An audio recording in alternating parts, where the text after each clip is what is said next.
U.S. President Joe Biden warns top congressional leaders in high-stakes talks at the White House of what he says is the dire cost of failing to unlock military aid for Ukraine. President Joe Biden warns Congress of the dreadful consequence of failing to give Ukraine military aid. This as he hosted high-stakes talks at the White House. And Ukraine, I think the need is urgent. I hope we get to speak to that a little bit. And I think the consequences of inaction every day in Ukraine are dire.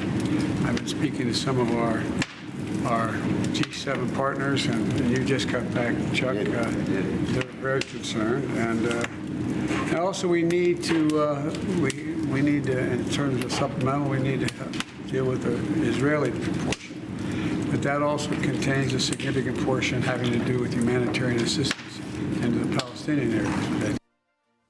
The rare Oval Office meeting escalates efforts to unlock billions of dollars of stalled assistance for Ukraine, plus to avert a government shutdown here.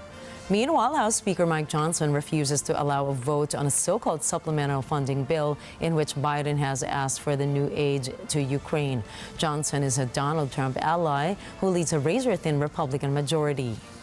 There was discussion about the supplemental spending package, and I was very clear with the President and all those in the room that the House is actively pursuing and investigating all the various options on that, and we will address that in a timely manner. But again, the first priority of the country is our border and making sure it's secure. Biden meets Johnson and his Democratic counterpart Hakeem Jeffries, as well as the Senate's Democratic Majority Leader Chuck Schumer and Opposition Chief Mitch McConnell.